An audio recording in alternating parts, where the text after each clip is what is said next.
Asterisk, a down-on-his-luck janitor, drowning in bills and grief, found an abandoned food truck rusting in a junkyard. Everyone told him to give up, but when his kids looked at him with hope, he made a choice that changed everything.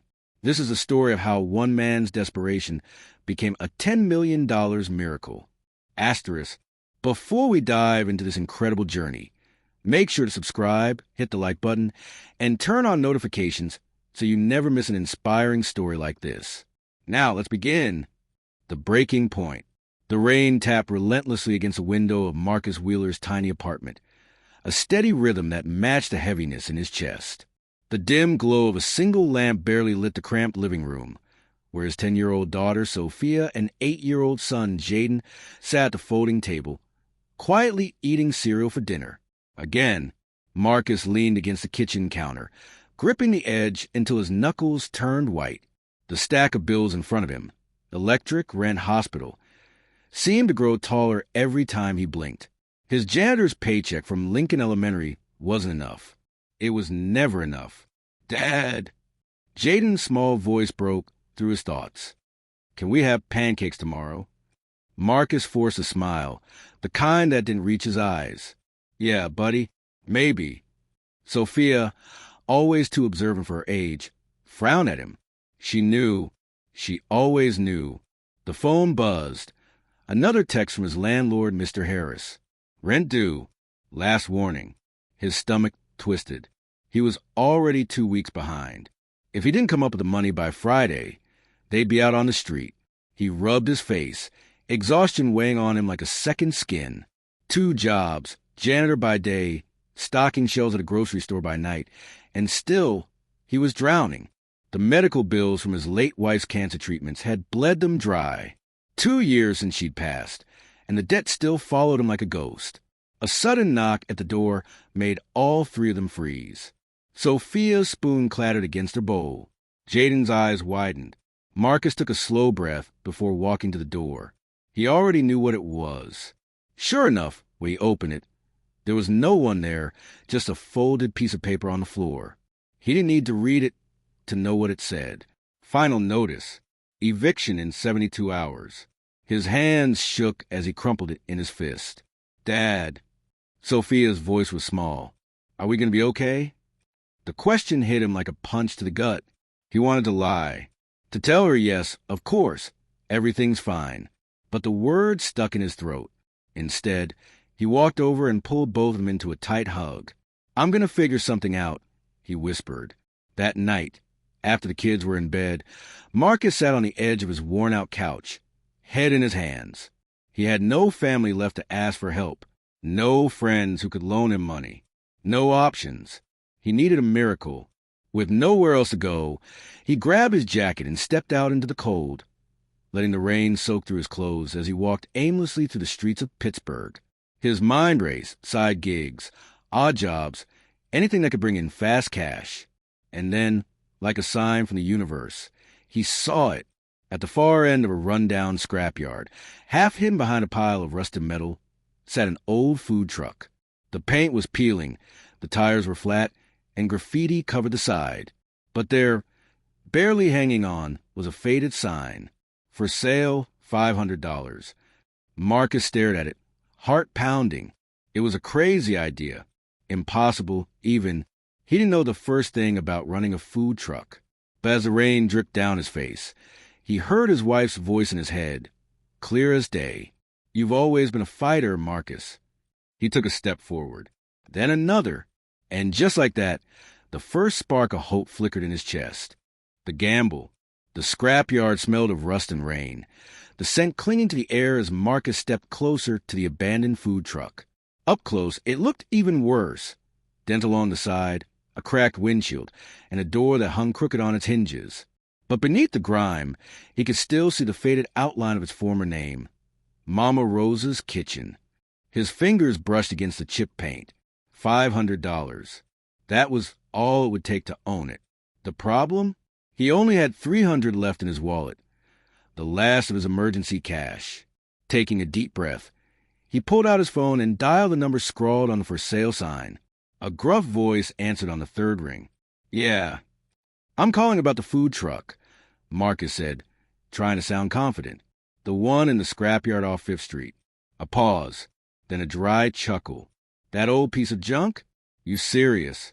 Marcus swallowed hard. Yeah, I want to buy it. Another beat of silence. Then the man sighed. Look, pal, I ain't gonna lie to you. That thing's been sitting there for 2 years. Engine's probably seized. Wiring's shot. You'd be better off scrapping it yourself. Marcus's grip tightened on the phone. He knew it was a long shot. But what other shot did he have? I'll take it as is, he said. But I only got $300 on me right now. Can you hold it for me? Just till Friday. The man grunted. Friday? That's 3 days from now. I'll get the rest, Marcus promised, though he had no idea how. A long silence stretched between them. Then, finally, the man muttered, Fine, but if you ain't back by Friday with the full 5, I'm sell it to the next guy. Marcus exhaled in relief. Deal. That night, after tucking the kids into bed, Marcus pulled up YouTube on his phone and searched how to fix a food truck engine. Video after video played as he scribbled notes in an old notebook. His fingers smudged with grease from the parts he'd already started inspecting earlier. He barely slept. By dawn, he was back at the scrapyard, toolbox in hand, ready to see if the truck had any life left in it. The owner, a burly man named Gus, watched with crossed arms as Marcus popped the hood.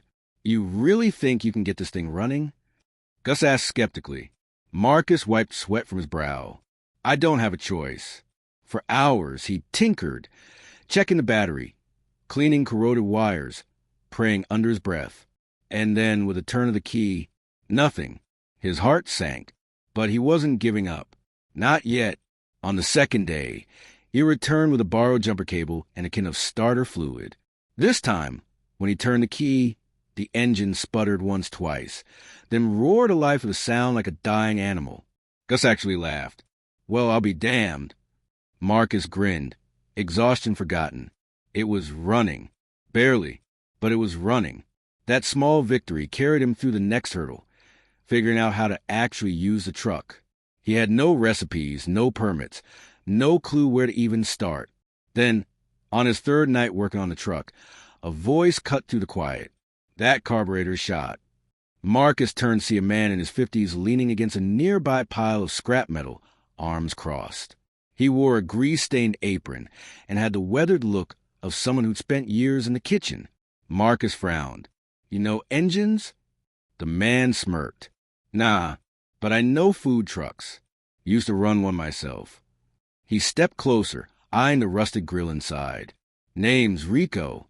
Marcus hesitated, then shook his hand. Marcus. Rico let out a low whistle as he looked over the truck. You got guts, I'll give you that. But guts don't pay the bills. I just need a chance, Marcus said quietly. Rico studied him for a long moment. Then, with a sigh, he reached into his pocket and pulled out a folded piece of paper. Here, my old supplier's info. Tell 'em Rico sent you. They'll give you a discount. Marcus stared at the paper, stunned. Why are you helping me? Rico's expression darkened. Because I've been where you are. And this business, it breaks people. He met Marcus's eyes. You sure you want to do this? Marcus thought of Sophia's worried face. Of Jaden's hopeful, can we have pancakes tomorrow? Yeah, he said firmly. I'm sure. Rico nodded slowly. All right, then you're going to need more than luck. He pointed at the truck. First, you got to get this thing street legal. Then you got to figure out what you're even selling. Marcus swallowed. I can cook. Rico raised an eyebrow. Can you cook under pressure? 'Cause let me tell you, hungry crowds don't wait. Before Marcus could answer, Rico tossed him another piece of advice. Start small. 1 dish.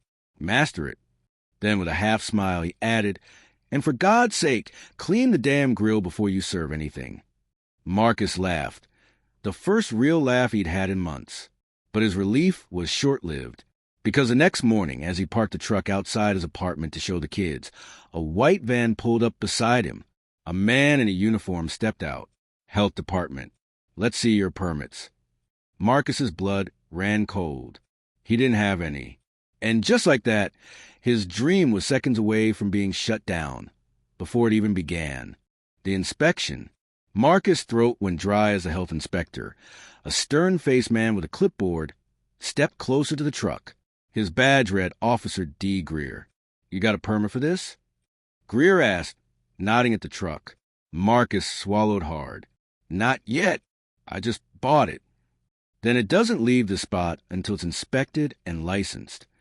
Greer's tone left no room for argument. He pulled out a pen and began scribbling on his clipboard. "You can't operate without proper documentation. That's a violation right there." Sophia and Jaden, who had been excitedly peeking inside the truck, now huddled close to Marcus, sensing the tension. "But I wasn't operating yet," Marcus said quickly. "I was just showing my kids." "Doesn't matter." Greer tore off a sheet and handed it to him. "This is a formal warning. Next time, it's a fine. A big one." Marcus stared at the paper, his stomach twisting. A fine was the last thing he could afford. As Greer walked back to his van, Rico, who had been watching from across the street, approached with a slow shake of his head. "Told you this business breaks people." Marcus clenched his jaw. "I'm not broken yet." The first real hurdle. That night, Marcus sat at his kitchen table, surrounded by paperwork. Permits, licenses, health codes. It was a maze of legal requirements, each with its own fee. He rubbed his temples, trying to push back the exhaustion. Sophia slid into the chair beside him, peering at the forms. "Is this about the food truck?" "Yeah," Marcus admitted. "Turns out there's a lot more to it than just cooking." She frowned. "But you can fix it, right? You fix everything." Her faith in him was both touching and terrifying. He forced a smile. "Yeah, I'll figure it out." But figuring it out meant money he didn't have. The next morning, Marcus stood in line at the city health department, shifting impatiently as the clock ticked closer to his shift at the school. When he finally reached the counter, the clerk barely looked up. "Application for a mobile food vendor license?" "Yes," Marcus said, sliding his papers forward. The clerk flipped through them, then paused. "You're missing proof of commissary access." Marcus blinked. "A what?" "Commissary. A licensed kitchen where you prep and store your food. You can't just cook out of your house." His stomach dropped. "Where am I supposed to find one of those?" The clerk sighed, as if she'd had this conversation 100 times. "Some shared kitchens rent space. Check online." Marcus left with another stack of paperwork and a sinking feeling. Every step forward came with another obstacle, a break at a cost.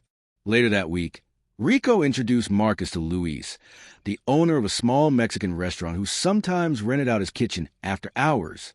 "For a cut of your profits," Luis added, lighting a cigarette as he leaned against the alley wall behind his restaurant. Marcus hesitated. "How much of a cut?" 20%. Marcus nearly choked. 20? That's... "Take it or leave it," Luis said, shrugging. "Health department's been cracking down. Not many places will risk it." Marcus thought of the eviction notice still sitting on his counter, of Jaden's hopeful face when he talked about the truck. He took the deal, the first test. With the commissary issue temporarily solved, Marcus threw himself into perfecting his first menu item. Something simple, cheap, and impossible to mess up. Rico had been right. He needed one solid dish to start. After a week of experimenting, he settled on loaded barbecue pulled pork sliders, easy to make in bulk, and the kids loved them. But the real test came when Rico sampled one, chewing slowly as Marcus watched nervously. Finally, Rico nodded. "Not bad. Needs more kick in the sauce, though." Marcus let out a breath. "I can fix that." Rico smirked. "Better fix it fast. You got your first gig." Marcus froze. "What?" "Friend of mine runs a construction site. They need lunch for 30 guys on Friday. Pay's not great, but it's cash and no health inspectors." It wasn't the grand opening Marcus had imagined, but it was a start. The night before, the evening before the job, Marcus prepped a pork shoulder in Luis's kitchen, his hands shaking slightly as he seasoned it. This was it, his first real shot. Sophia and Jaden helped by taste testing and spilling sauce everywhere. but their excitement was contagious. "You're going to be famous, Dad," Jaden declared, waving a slider like a trophy. Marcus laughed, ruffling his hair. "Let's just focus on not poisoning anyone first." But as he drove home that night, the doubts crept back in. What if the truck breaks down? What if the food's not good enough? What if... His phone buzzed. A text from Rico. "Stop overthinking. Just cook like you do for your kids. You got this." Marcus took a deep breath. Tomorrow, he'd find out if this gamble was worth it. Trial by fire. The morning of his first gig, Marcus woke before dawn, his stomach tangled in knots. He checked his phone, 4:30 a.m., and forced himself out of bed before the alarm could sound. The apartment was silent, except for the soft hum of the refrigerator and the occasional creak of the old building settling. He moved quietly, not wanting to wake Sophia and Jaden. They were staying with Ms. Reynolds from downstairs that morning, a kind but no-nonsense retired nurse who had taken a liking to them. She'd agreed to get them ready for school so Marcus could focus on the job. The truck was parked just outside, covered in a thin layer of morning dew. He had spent the entire night before prepping, marinating the pork, mixing the barbecue sauce from scratch, chopping onions and pickles. Now, all that was left was to load everything up and hope nothing went wrong. His hand shook slightly as he turned the key in the ignition. The engine sputtered, coughed, then roared to life. A good sign. "Okay," he muttered to himself. "Let's do this." First disaster. The construction site was on the other side of town, an area where new condos were going up. Rico had given him the address and a contact name, Big Mike Foreman. Don't be late. Marcus wasn't late. He was early, but that didn't stop his first crisis from hitting before he even parked. As he turned onto the gravel lot, a loud clunk came from beneath the truck, followed by a worrying sputter from the engine. His blood ran cold. No, no, no. He barely had time to pull to the side before the truck stalled completely. Dead. Marcus slammed his hands against the steering wheel. This couldn't be happening. He had 30 hungry construction workers expecting food in less than an hour, and now his truck, his only shot at making this work, was refusing to cooperate. He popped the hood, staring at the engine like it had personally betrayed him. A shadow fell over him. "Need a hand?" Marcus turned to see a massive man in a hard hat and a neon vest, arms crossed. "Big Mike." "Yeah," Marcus admitted, wiping grease from his hands. Truck's being stubborn. Mike leaned in, squinting at the engine. Fuel lines clogged. Happens with these old heaps. He whistled sharply, and two of his crew came jogging over. "Hey," Sanchez grabbed the toolkit. "We got a food truck to fix." Marcus blinked. "You're helping me?" Mike grinned. "Ain't no free lunch, pal. But we'll trade labor for eating first." 10 minutes later, with some jury rigging and a lot of duct tape, the truck roared back to life. Marcus exhaled in relief. "I owe you." Mike clapped him on the shoulder. "Damn right you do. Now let's see if your cooking's as good as your mechanic skills." The moment of truth. Setting up was a blur. Marcus had practiced at home, but nothing could have prepared him for the pressure of cooking in real time, with a line of impatient construction workers eyeing him. His first slider was okay. The second was better. By the 10th, he'd found his rhythm, layering the tender pulled pork with just enough tangy barbecue sauce, a sprinkle of onions, and a dash of his secret spice blend. The crew didn't cheer. They didn't applaud, but they came back for seconds and thirds. Big Mike took one bite, paused, then nodded. "All right, you can come back." It was the closest thing to a compliment Marcus had gotten in years. The second disaster. He was packing up, counting the cash, enough to cover Luis's cut in groceries for the week, when a familiar white van pulled into the lot. Marcus's stomach dropped. Health Department. Officer Greer stepped out, looking smug. "Got a tip you were operating without a permit." Marcus's mouth went dry. "Aye." Then, unexpectedly, Big Mike stepped between them. "Nah, you got bad info." Greer frowned. "Excuse me." Mike crossed his arms. This was a private event. Crew meal, no money exchanged. He shot Marcus a look. "Play along." Marcus quickly stuffed the cash into his pocket. Right. They just reimbursed me for ingredients. Greer's eyes narrowed, but with no proof, and 30 witnesses suddenly agree it was a company lunch. He had no choice but to leave with a warning. As the van drove off, Mike smirked. Told you we'd square up. Marcus let out a shaky breath. I owe you twice now. Nah, Mike said. Just keep cooking like that, and we'll call it even. The first real win. That night, Marcus treated the kids to real pancakes. The kind with chocolate chips, just because he could. As Sophia and Jaden chattered about their day, Marcus allowed himself, for the first time in years, to feel something like hope. It wasn't perfect. The truck was held together by duct tape and prayers. The health department was still a threat, and 20% to Luis was brutal. But he'd done it. One small step. One real chance. And for now, that was enough. The underground hustle. The next 2 weeks passed in a blur of early mornings and late nights. Marcus fell into a rhythm, prepping ingredients in Luis's kitchen after closing, waking before sunrise to load the truck, and hitting construction sites, factory yards, and anywhere else Rico could line up off-the-books gigs. It wasn't glamorous, but the cash added up. Enough to pay Ms. Reynolds for watching the kids. Enough to keep Luis happy. Enough that when he slid the rent money under Mr. Harris's door on the first of the month, the eviction notice disappeared the next day. Sophia taped their first dollar bill to the fridge like a trophy. The problem with secrets. Rico leaned against the truck one afternoon, watching Marcus wipe down the grill. You can't keep doing this forever, you know. Marcus didn't look up. Doing what? Playing underground. Health department catches you at the wrong spot. They'll impound this thing faster than you can say food license. Marcus clenched the rag tighter. I'm working on the permits.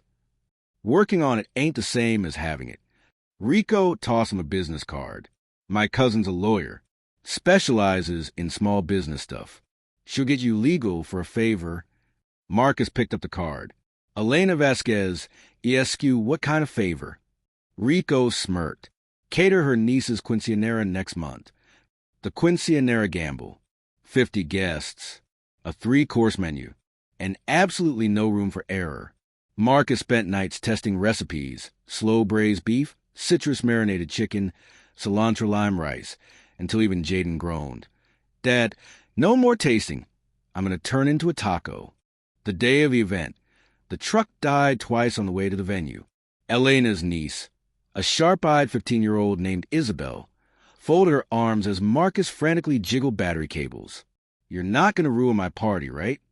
The engine coughed to life. Not today, Marcus promised. By sunset, the truck was a hub of activity. Serving food, yes, but also becoming an impromptu photo booth, with guests crowding around for selfies with the cool taco guy. Elena slipped him an envelope mid-party. Permit applications. Already filled out. She nodded toward a man in a suit by the dessert table. That's Carl from the health board.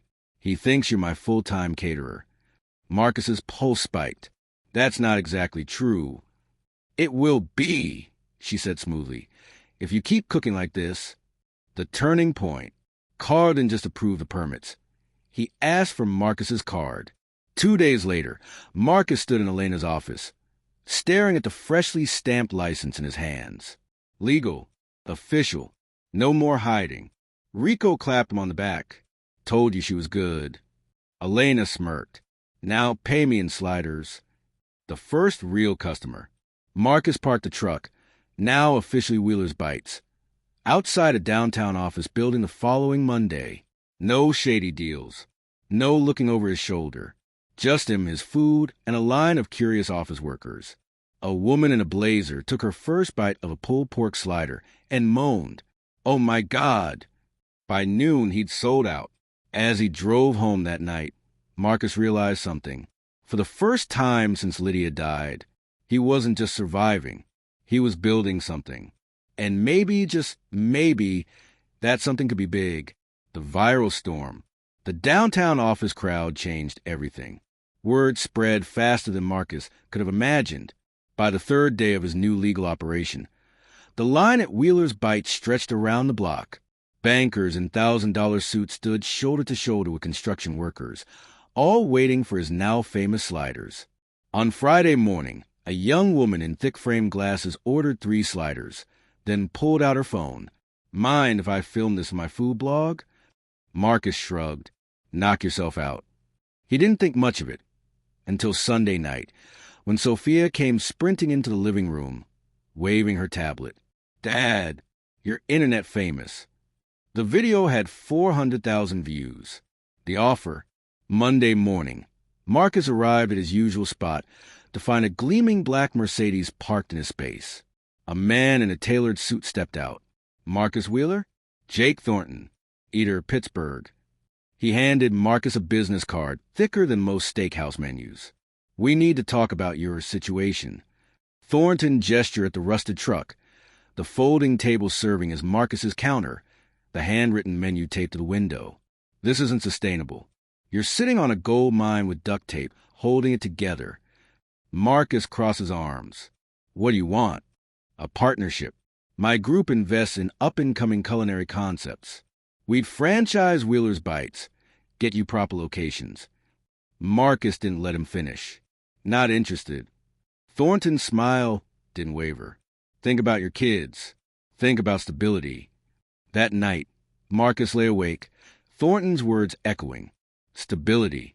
The one thing he'd never been able to give Sophia and Jaden. The leak.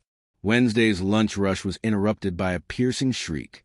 A woman held up a slider, a long strand of something dark dangling from it. Is this hair? Marcus's blood turned to ice. The crowd murmured. Phones came out. By the time Marcus could inspect the hair, the woman was gone, but not before posting a damning close-up video to Twitter. Rico called before Marcus even closed up shop. You're trending, and not in a good way. The video had already been shared by Food Safety Watch, complete with zoom-in on Marcus's spotless food license. The sabotage.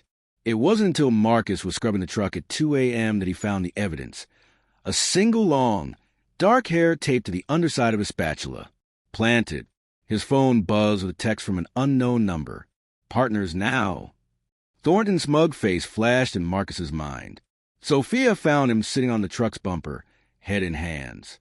Dad, we still have to make lunches for tomorrow. Marcus looked at his daughter, really looked at her, at the way she started wearing her hair in a tight bun like her mom used to, at the purple circles under her eyes from staying up to help with prep. He made a decision. The counterattack. The next morning, Marcus didn't open for business. Instead, he drove to Thornton's downtown office and set up right outside the building with a brand new sign. Free sliders. Tell US what you really think. Office workers flocked to the truck. Local bloggers followed. By noon, the Pittsburgh Tribune showed up. Marcus handed out samples with a smile. Heard some rumors about my food. Wanted you to judge for yourself. The reviews were unanimous. Best slider I've ever had. Who said this wasn't clean? Take my money. Thornton stormed out just as a health inspector arrived, sent by Marcus himself for an impromptu public inspection. When the inspector gave Wheeler's Bites a perfect score on live Facebook video, the crowd cheered. Thornton's face turned purple. This isn't over. Marcus leaned in close. Yeah, it is. The real win. That night, over celebratory milkshakes, Jaden asked the question Marcus had been dreading. Dad, are we rich now? Marcus thought of the mountain of medical debt, of the still leaking roof in the apartment, of the truck's failing transmission. He pulled his son close. We're getting there, buddy, but we've got something better. Sophia knew. We've got you. For the first time in years, Marcus believed it. The road ahead was still long, but for once, he wasn't walking it alone. The breaking point. The aftermath of Thornton's sabotage should have been a victory. Public opinion had swung firmly in Marcus's favor. The health inspector's seal of approval had boosted sales. And for the first time, he'd actually been able to put money into savings. But success, as Marcus quickly learned, came with its own set of problems. The truck's transmission finally gave out on a rainy Thursday morning, leaving him stranded 3 blocks from his busiest lunch spot. He pushed the damn thing the rest of the way, arriving drenched and furious just as the first customers started lining up.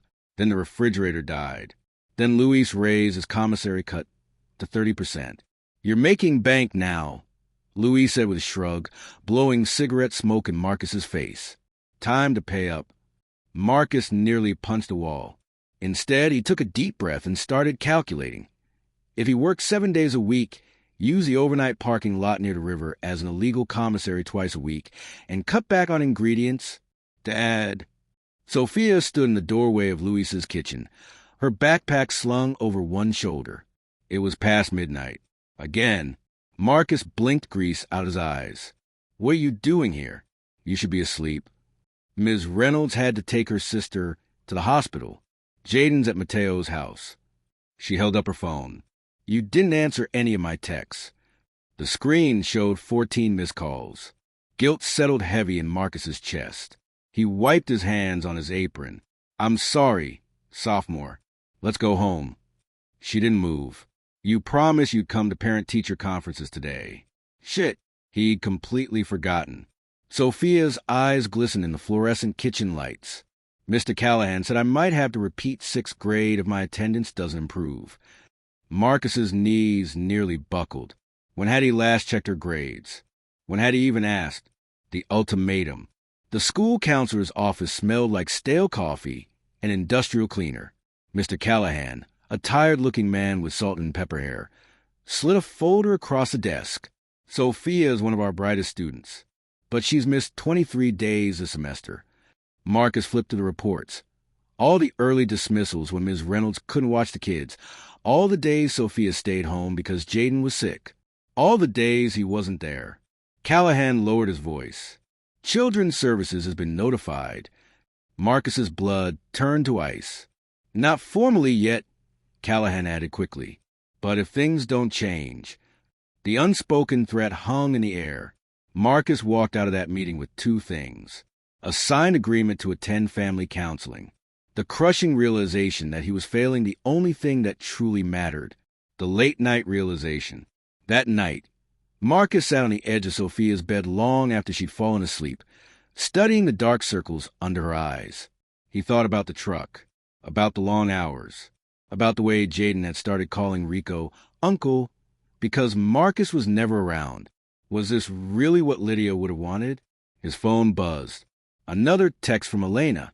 Thornton's group just bought the lot where you park downtown. Rent triples next month. Marcus closed his eyes. He couldn't keep doing this. The unexpected lifeline. The knock came at 3 a.m. Marcus opened the door to find Rico holding a 6-pack and a manila folder. You look like hell. Marcus let him in. Rico dropped the folder on the table. Inside were blueprints for a restaurant. Small, 40 seats. In a working-class neighborhood across town. I know a guy's selling, Rico said, cracking open a beer. Needs work, but the price is right. Marcus shook his head. I can't afford. You can't afford not to. Rico pointed at Sophia's door. They need you more than that truck does. The numbers swam in Marcus's vision. The loan would be massive. The risk terrifying. But for the first time in months, he could picture a real kitchen. Regular hours.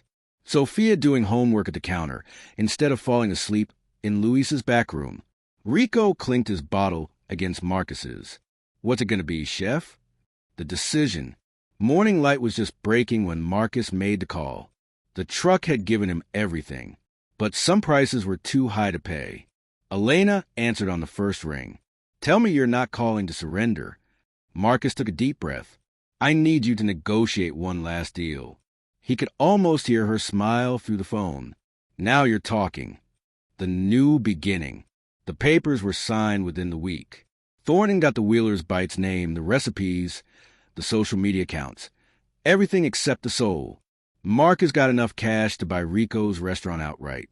As he stood in the empty dining room for the first time, keys in hand, Sophia tugged his sleeve. Does this mean you'll be home more? Marcus knelt to meet her eyes. Every night. Jaden came barreling in, Rico close behind with paint samples. Can we put a giant taco on the sign? Marcus laughed, really laughed, for the first time in years. The road ahead wouldn't be easy, but for the first time, it felt like they were walking it together. And that was worth more than any truck. Brick by brick. The restaurant wasn't much to look at. Peeling paint, a stubborn grease smell embedded in the walls, and a walk-in cooler that groaned like an old man getting out of bed. But when Marcus turned the key in the lock that first morning, it felt like stepping into a dream he'd forgotten he had. Jaden sprinted through the empty dining room, his sneakers squeaking on the linoleum. "This is ours." Rico smirked from the doorway. "Yeah, kid, now grab a mop. Ownership comes with chores." Sophia traced her fingers along the stainless steel counter in the kitchen, her reflection warped in its surface. "Mom would have loved this," she said quietly. Marcus's throat tightened. Lydia had always talked about opening a little breakfast spot someday. Pancakes with real maple syrup, she'd said. The good kind. He ruffled Sophia's hair. "We'll put her recipe book to good use." The first hurdle. The health inspector arrived unannounced on day 3. Marcus knew the drill. Permits in order, labels on everything, thermometers in every fridge. But the inspector, a no-nonsense woman named Gutierrez, zeroed in on the one thing he hadn't fixed yet. "Hand-washing station needs a foot pedal," she said, scribbling on her clipboard. "Automatic soap dispensers, too. No exceptions." Marcus stared at the quote from the plumbing company later that night. $2, $800 he didn't have. Rico slid a folded check across the table. "Pay me back in empanadas." Marcus pushed it back. "I can't." "You gonna let pride sink the ship before it sails?" Rico tucked the check into Marcus's shirt pocket. "Take the damn money." The unexpected ally. News of the restaurant spread faster than Marcus expected. By week 2, a line formed outside every morning. Not for fancy brunch, but for what the neighborhood had been missing. Real food, fair prices, and then on a random Tuesday, help arrived from the unlikeliest place. "You're short-staffed," declared Mrs. Ruiz, the elderly woman from the laundromat next door. She set down a tray of still-warm flan and rolled up her sleeves. "I waitressed in Havana for 40 years. Where's your apron?" By noon, half the block had joined in. The barber brought chairs when they ran out of seating. The bodega owner started stocking their homemade hot sauce. Even a local beat cop took orders between patrols. It wasn't just a restaurant anymore. It was home, the second chance. Marcus was elbow deep in dishwater when the bell over the door chimed. He didn't look up until he heard the familiar voice. "Table for one." Carl, the health inspector who'd saved him months ago, slid onto a stool at the counter. Marcus tensed. "Here to shut me down again?"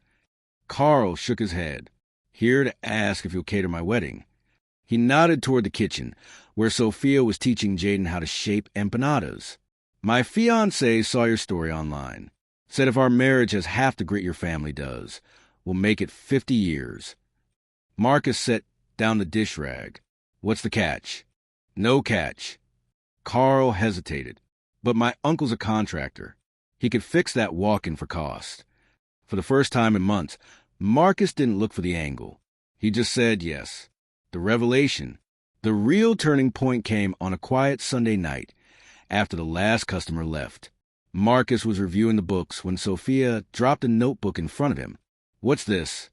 "Our expansion plan."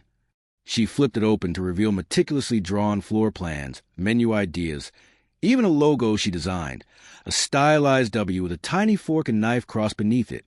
"If we knock out that back wall, we could add 20 seats. And Jaden thinks we should." Marcus stopped listening, because suddenly he saw it, not just a struggling restaurant, but a legacy, something that could outlast him, something Lydia would have been proud of.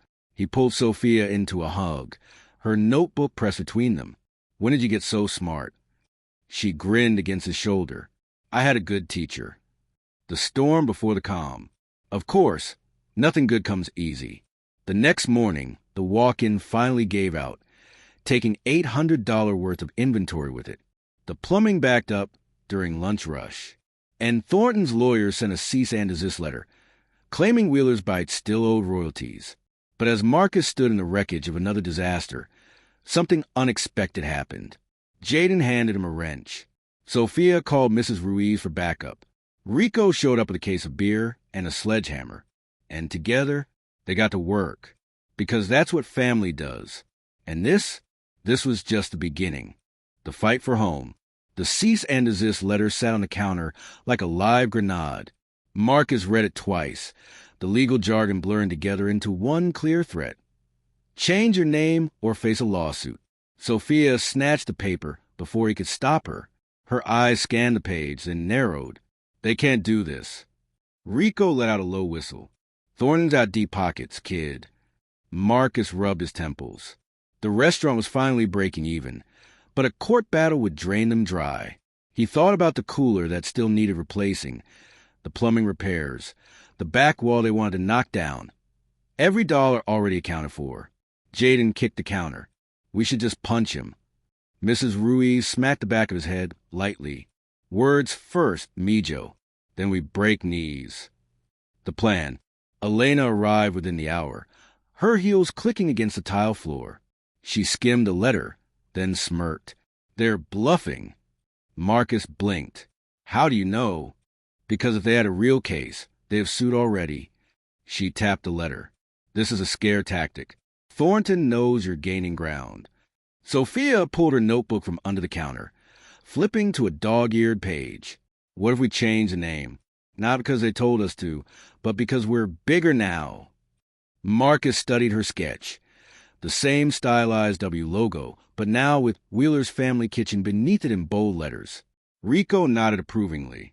Has a better ring anyway. Elena snapped her fingers. Better yet, we trademark it first.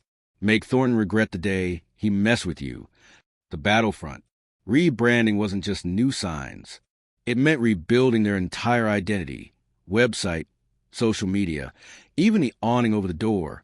Marcus spent nights hunched over Sophia's laptop, learning graphic design from YouTube tutorials. Jaden painted prototype menus on cardboard boxes. Mrs. Ruiz tested new recipes from Lydia's old notebook, filling the kitchen with smells that made Marcus's chest ache. Then, 3 days before the relaunch, disaster struck. A bad review went viral. Overhyped and undercooked. Read the scathing blog post from an account called Pittsburgh Food Truth. The accompanying photo showed a raw chicken sandwich that Marcus knew hadn't come from his kitchen. The comments section was a bloodbath. Knew this place was sketchy. Health department should shut them down. Remember when they served hair?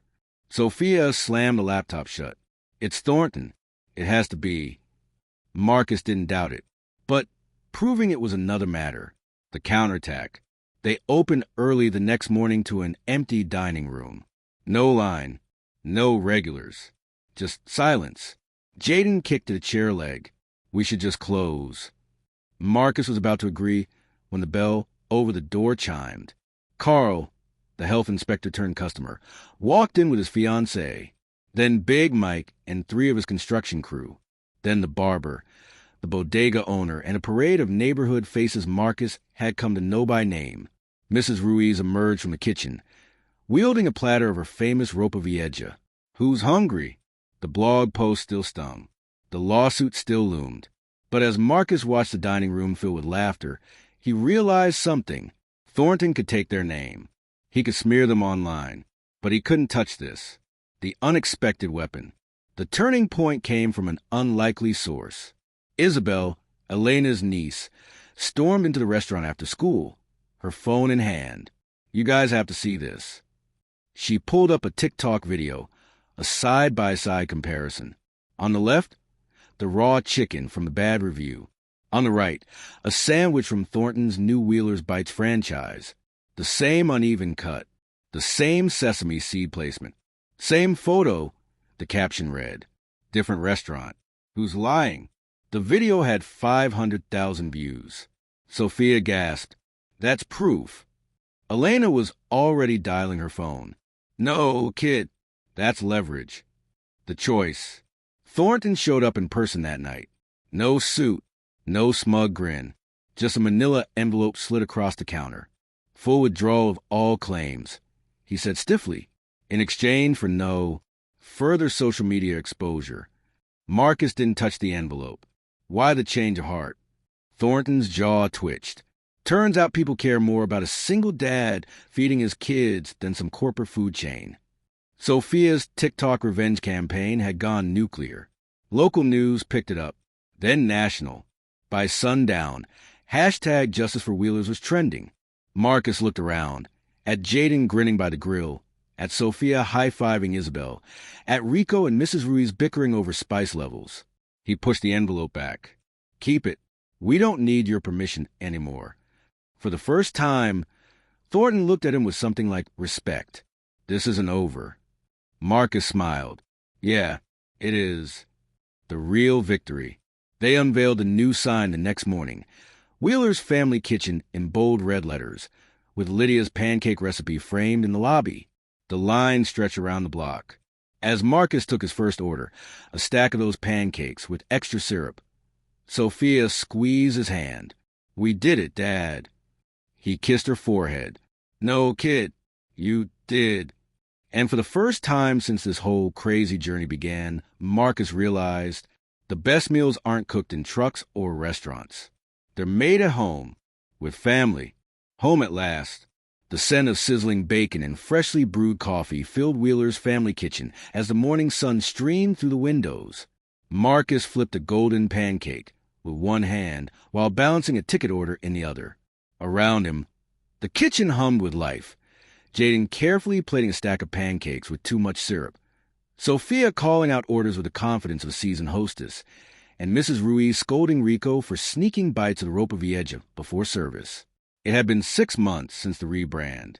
6 months since Thornton backed down. 6 months since the world seemed to finally give them a break. And now they were thriving. The surprise visitor. The lunch rush was in full swing when the bell above the door chimed. Marcus barely glanced up until he heard Sophia's sharp inhale. Dad. Standing in the doorway, leaning on a cane but standing tall, was Marcus's father, Benjamin Wheeler.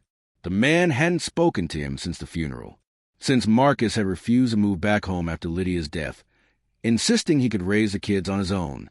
The dining room fell silent. Even Mrs. Ruiz stopped mid-sentence. Jaden was the first to move, darting forward before Marcus could stop him. Grandpa. Benjamin's stern expression cracked as he pulled Jaden into a one-armed hug. His eyes, the same shade of brown as Marcus's, locked onto his son. Heard I had to wait in line to see my own family. Marcus wiped his hands on his apron, heart pounding. You could have called. And missed the famous Wheeler's Family Kitchen? Benjamin gestured to the packed dining room. Your mother would have loved this. The words hit Marcus like a punch to the chest. The unfinished business. Later, after closing, they sat at the corner booth, Marcus, Benjamin, Sophia, and Jaden. A plate of Lydia's pancakes sat between them, syrup pooling in the cracks. Benjamin cleared his throat. I was wrong. Marcus froze.